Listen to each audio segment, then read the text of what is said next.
If you want to support the Missing Witches project, join the coven. Find out how at missingwitches.com, or buy our books, New Moon Magic and Missing Witches, and check out our deck of oracles, the Missing Witches deck of oracles. You aren't being a proper woman, therefore you must be a witch. Be a witch. Be a witch. Be a witch. Be a witch. Be a witch. You must be a witch. Hi, Coven. Hi, Oven. Hi, listeners. Jeez, it's been a while. Yeah, that's what we were thinking. We were thinking it's been so long since Risa and I just sat down and did a one-on-one little chat. Publicly, I mean, obviously, we have our little one-on-one chats on the phone while we sit around and consider the state of the world and the state of our bodies and the state of ourselves. But it's a brand new year, so we thought maybe we might need to reintroduce ourselves. We might need to shout out people who have found our coven just by Googling online coven and maybe are just getting into the podcast now. So I think we're both exhausted and I think the whole world is exhausted. So I guess that makes sense. But yeah, we're just here to hang, to say hi, ask you how you are. How are you, Coven? Hi, strangers. Hi, lovers. Hi, witches. Hi, friends. How the fuck are you? I will offer my own scoop and update because I think the last time, if you are a podcast listener, you heard from me was in the scripted cancer episodes, and I still am in the cancer. But I'm okay. I'm super bald. You can't see me, but Amy can. I shaved my head and then it started to grow back a teeny bit and then it all fell out. And then the eyebrows went and the eyelashes went. And that messed me up. You know, it's strange how the small lines that make up your face are these sort of gestures that you can relate to your sense of self in such a profound way. I was okay with losing the hair, but the eyelashes really threw me. Small things. Um, I'm more than halfway through a 6 months of chemo or whatever it'll be in the end, and then 25 rounds of radiation, and then one more surgery, and maybe that's it. I'm in the land of probabilities. They cut the cancer out. I have clean margins, but there is probable cancer throughout, future probable cancer that we're attacking with aggressive chemicals now. I have a strange relationship, an altered relationship with science and magic in this new chemo headspace that I've just been trying to wrap my head around. And also there's, beautiful fluffy snow falling and it's a black and white world outside my window. And that's sort of a summary of how I am and who I am these days. I had an episode where I found that a prescription medication that I had been given for my various ailments, like it really was not doing what it should have been doing, and quite the opposite, actually. And Risa and I had a long conversation about like how our medicines are poisoning us and how do you negotiate that? And it feels like the world right now that everything that we might find joy in has another side of its coin. Um, and so we have to look even harder to find the joy. I did think of a little bit of potential joy for Risa, but Risa does not like to put shit on her face. She's not like a big makeup wearer or, even at Halloween, which is something that she and I do not have in common. I will glue 1,000 rhinestones to my face and not think about it. But I was thinking about like your loss of eyebrows and how that was really like something that like when you looked in your face, it made you feel very differently about your face. But I Mhm. was thinking about how so many drag artists will intentionally remove their eyebrows so that they don't have to block them out. Yeah. And so if you wanted to, paint your face like Divine from Pink Flamingos, this would be the perfect time to do it. If you wanted to, really get into heavy camp drag, now would be the perfect time for you to get into. Totally. This is the time. I mean, I definitely like I've had to play with dress up a little bit to sort of shake myself. I don't know, like back into different ideas of who I can be, like access that part, different parts of myself, you know? Like I really went through a valley of sweatsuits, dark, dark valley of sweatsuits. When I really I couldn't access narratives about myself. And I told Amy, I couldn't watch narratives either. I couldn't really process when I was in the sort of dose dense chemo, I couldn't really process narratives. But I couldn't really access narratives about myself either.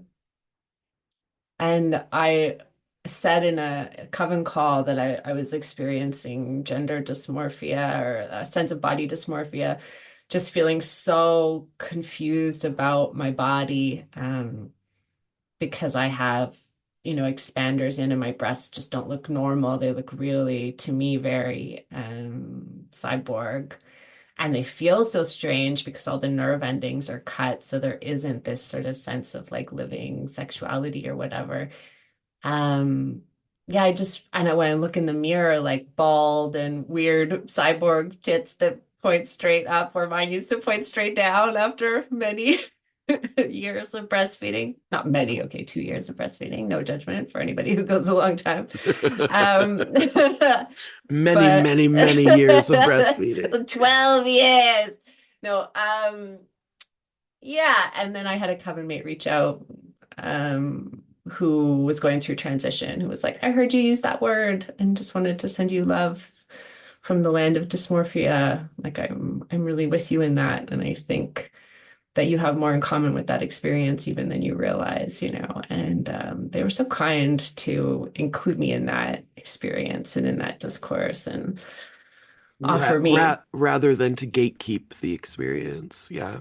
Yeah, yeah, exactly. Which, if you feel like I shouldn't have access to that, I could understand that too. Maybe there should be a different word, but there is a feeling of like really being so disoriented by your body, by it being wrong. And I knew, really that I wanted breasts, even if they were going to be fake. And that really helped me understand in my body what it is to know that you needed to transition in a minor way. Like I don't have that full experience or anywhere near, but I certainly like I'm put myself in allegiance with people who have that experience.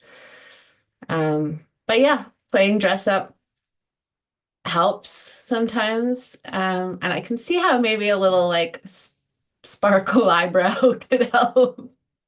Because you have a blank canvas, right? I sure do. Yeah. I have like the white fuzz of post chemo bald head. This is like a known thing to chemo patients, but probably nobody else. But like you get this like you before your hair goes back, you get this like white baby fuzz. So I have that now. It's so weird. It's cute. I can see it. Just a Mm. little like halo of Yeah. light. I can see a halo. What are you looking forward to for 2025? What am I looking forward to for 2025?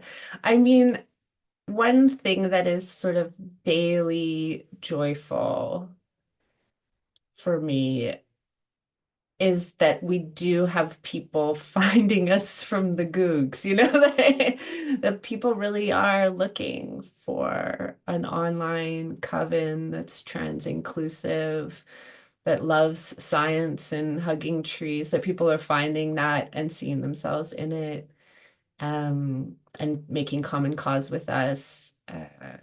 That's so joyful, really, it is, because to I feel like on our website, we really have been just, and in the podcast, just like so honest about who we are. Like, I feel like this is really a very accurate reflection of who we are and what we think. We're not setting ourselves up to teach Wicca or anything that we don't know. We're just sort of exploring what this word means to us and why it means something to us.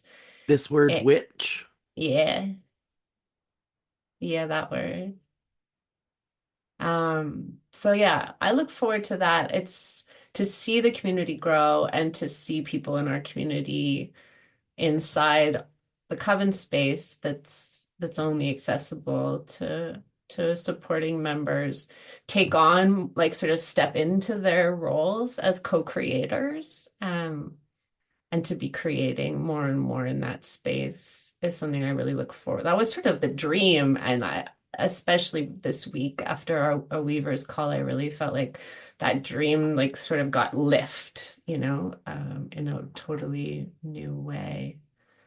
Also, I would just like to have a year without constant crisis, but I don't think that's in the cards It's ever. it's not looking like 2025 is gonna be that year. We already lost that battle in like the first Yeah. 2 weeks of January. We have a lot of friends and loved ones and relations who are living in California and are just being reduced to tears. As always, we have to shout out Amanda Yates Garcia, who is, um, not like the love and light, everything's great. Like she called the mayor a cunt in her last newsletter, and I was like, that's so real. That's so real. But I would follow and subscribe to the newsletter definitely of Amanda Yates Garcia, who is sort of talking us through um obviously the fires in LA, but also how she has seen her community come together.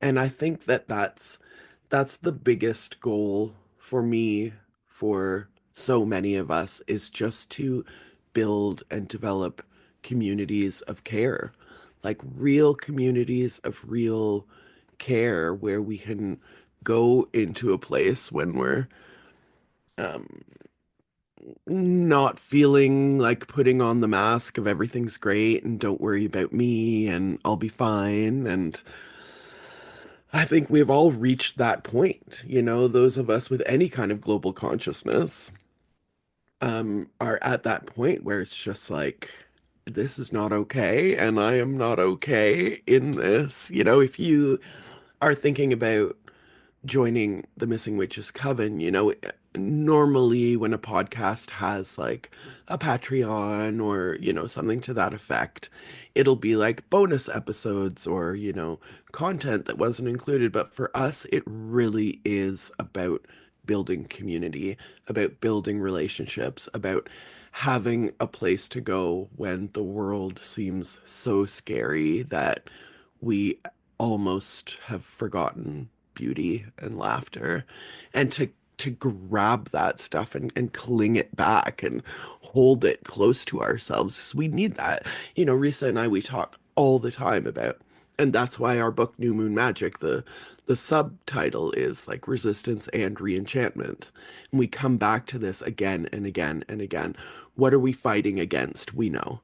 Something that has been kind of very interesting, Luigi really helped to bring this idea to the forefront. Whatever you think about that situation is sort of neither here nor there. The point for me is that people are talking about class and how so much of racism, homophobia, transphobia comes back down to capitalism and how the ruling class can profiteer from us feeling fucking shit about ourselves. And so that to me is such an important point to make, that this awakening, this like people who never thought about class consciousness before, I have a friend who I would probably call like apolitical. And I envy her that skill to be able to just like go through life unconcerned about global politics or local politics or politics of any kind. But even she is at this point where, she's driving past the the tent cities that are popping up in Montreal. And again, this is Montreal. Like we're talking minus 20 degrees Celsius. Like it's not safe, it's not fair, it's not right.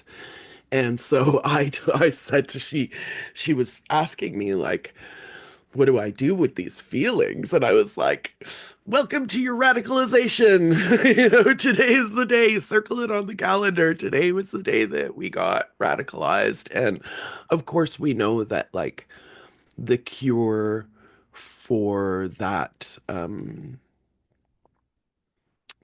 feeling of helplessness is action.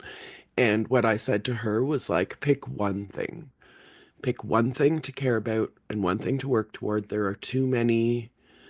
If you try to save everyone, you're not only going to not be able to save anyone, but you're also going to lose yourself. It's impossible. It's an impossible task. And when we are in communities, then we can kind of divide and conquer, What's your skill set? What are you passionate about? Okay, then let's facilitate that and let's foster that. And then I'm gonna go work over here. Again, I feel like every time we're in a room together, I bring up the Doreen Valiente story of like her being invited to this event, like a witchcraft event, and they were like expecting her to be the keynote speaker, and she showed up and they were like, what do you want to do? How do you want to be involved? And she said, well, I could wash the dishes. And that, like, I think about it all the time, how and again, maybe that's part of capitalism where everything's got to be big and grand and massive. But life is actually made up of just these tiny little, maybe we could wash the dish, maybe I could wash the dishes for you. And what a rippling effect that has across people's lives. So, again, 2025, I think, is going to be a big year of class consciousness, a big year of community building. When we had our flood last summer that caused the landslide that took out a chunk of my yard, I remember, the mayor of our little town was like, rely on your neighbors, rely on your friends, which is very true and very beautiful and very good, but also is another way of saying like, we're not coming to help you. You know, when the government says rely on your neighbors, what they're actually saying is like, you're on your own. And we can't be on our own. We cannot be on our own. And so it becomes so much more important to like resist the individualism of capitalism, the lie of self-reliance, where if you just have enough money, then you don't need fucking anybody. And it's just not true. When there are no farmers, you can't buy food, even if you have $1 billion. If there are no farmers, there is no food. And we all need to be fostering community and fostering relationships, giving each other that place that we talked about earlier, Risa, where you can just fucking cry.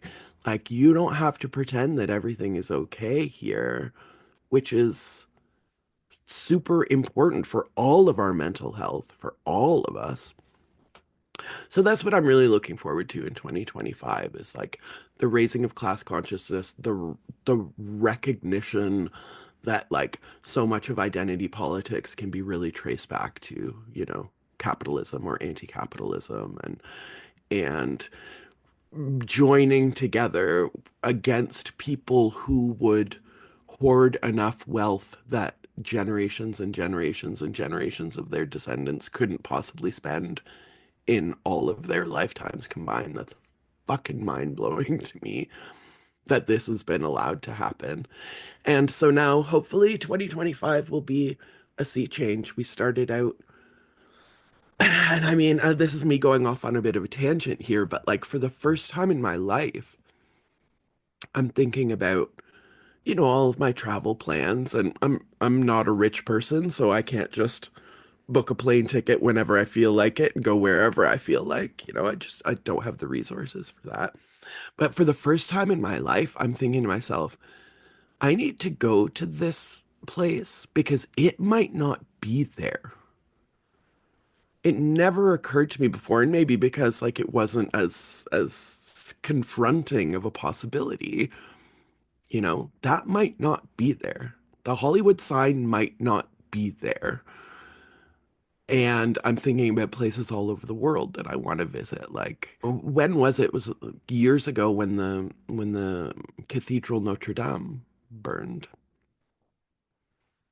And luckily, I had already crossed Paris off my bucket list. But to think, like, imagine me, someone like me, who's like, okay, in 5 years, I'm going to see this thing that's really important to me. And then it's just not there. So I really just like, I want to snatch as much life as I can while it's still fucking there and available. Yeah, I mean, I relate to that feeling from a different perspective. Like I'm really in, it's such a bummer to say, but like I am so, my thinking is so much like, what do I want to do before I die? Yeah. Because I everybody might not, dies. I Yeah. might not be here. Not like the Eiffel Tower might not be there. I I might not be here. know. I keep telling my friend, I was walking with a friend the other day and she's talking about a complexity in her life with a, you know, ancestor, a great uncle, or whatever. And I was like, well, my sort of philosophy these days is like, if you think of somebody with love, you should tell them immediately because people die. Like, sorry, I'm not sorry. I don't mean to throw it down at your throat, but like, people die. They just die on you. Merry Christmas, Happy New Year. People die on you. I might die, like it might not work. And I will die. We all will. It's such a heavy thing to carry. And I know from Mark's perspective, it's always been like um us rushing to see these places precipitates the dying. Like we accelerate it with each transatlantic flight by being consumptive tourists, like we accelerate the process, the capitalist process that's killing it. And so for him, I can see that thought process sometimes can almost become paralyzing, right? It's like, well, I can't do things that make it worse. But at the same time, I think he manages to, he's trying to cultivate, and I think so many people are trying to cultivate a way of being in the world that is like less consumptive, that is like more about the joys that we can nourish right here for this little bit of time that we have. Was walking around the lake with my neighbor who's a retired soil scientist who's talking about theories of degrowth, that there's been this sort of story perpetuated that like farms always have to produce more, the economy always has to produce more, or we're in a recession, we always have to grow. But that's always been a lie. There's only one planet. There isn't infinite growth possible. And so that whole model has to change. Like that math just doesn't math for very long. And so, it's like we can't all experience everything. We can't all see everything. Otherwise, our planes collide in the air and we run out of fuel. For me, the great like awakening heartbreak was realizing that I probably wouldn't see the Great Barrier Reef, when it had been like the ocean world is like my like dreamscape. It's like the world of magic to me is the ocean world. And so to realize that is dying, that I won't see that, my daughter won't see that, was like, it's not still not something I can really look at. It's like I think we probably all have them. Listener, do you have them? The thing that you mourn that you can't really look at, that the world is losing. How do we deal with that? We have to grieve together and then also like remember what climate scientists are telling us, that like every, every degree that we save saves billions of lives. Every step that we take towards saving the earth matters. It's never too late. There is no moment where it's too late. Every moment that we salvage matters across species and throughout ecosystems. So I do I do take not comfort uh super Bioluminescence. bioluminescence. Yeah. The shine that comes from within. Thinking about the ocean, bioluminescence comes up for us a lot. And there's Yeah. this like a non-metaphorical glow that comes from within in Oh, cultivating bioluminescence. yeah, we were talking about bioluminescence in a circle the other day, and I wanted to share this piece, and I'll share it here, from the natural world that is a metaphor for me, as these like sort of living metaphors always are. But um, so flying squirrels, we had some flying squirrels living in our attic this fall. We sort of had to gently evacuate them. And we felt bad, but sort of tucked a little stick behind and nudged them out, and off they flew into the woods. And I'd seen them here one other time before, but I went back and reread some of the stuff I'd read about them, and watched a documentary I'd seen before. And it was reassuring to remember that flying squirrels have nests all through the forests that they inhabit. They don't just have one home, they make their homes in many places.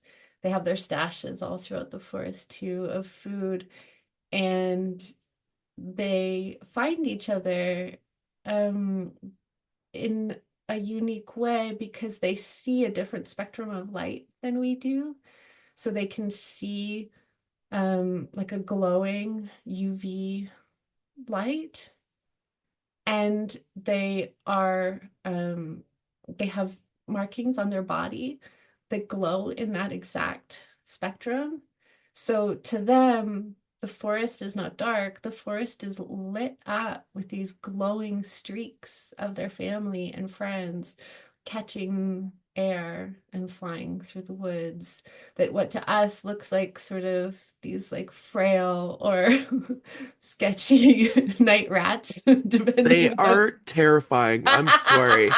I only ever saw flying squirrels once, and I assume they're nocturnal because it Hmm. was nighttime and they were very active. And I was like, what the fuck are those freaky weasel rats like climbing Yeah, on and a they're tree? huge dark eyes. They're huge, huge black eyes, but that's how they can see these like it's not bioluminescent. I'm not going to get the exact scientific terminology right, but basically they glow to each other and they see each other glowing through the night. And I want to offer that at least to myself and perhaps to you, listener. I am like crawling around in the dark trying to find what I believe and how to be joyful these days. The call to re-enchantment hits me really deep because I need to find enchantment again. And maybe we can be on that quest together this year.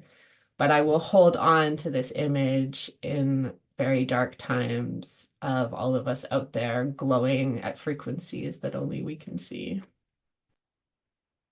I think that that's a perfect metaphor with which to conclude, but I will pose a question originally posed by Mary Oliver to all of you from her poem, The Summer Day. What is it you plan to do with your one wild and precious life? This is something that we can think about. Instead of getting consumed by grief, we can go into spaces where that grief is allowed to be released. We don't have to hold it in. And once you have released some of that grief to someone who will listen, even just nod along, um, then that makes space for something else. That makes space for the re-enchantment part. That makes space for us to see differently, to see UV glowing in the dark and find our community. That's the really, really interesting takeaway for me about the flying squirrel is that even in the dark, they see in such a way that they can see their community glowing like a beacon that will lead them to each other. I mean, come on. I mean, bless the I fucking mean, bee. blessed fucking be. We love you. And thanks for joining us for another year. Yeah, be safe out there. You must be a witch. If you want to support the Missing Witches project, join the coven. Find out how at missingwitches.com, or buy our books, New Moon Magic and Missing Witches, and check out our deck of oracles, the Missing Witches deck of oracles.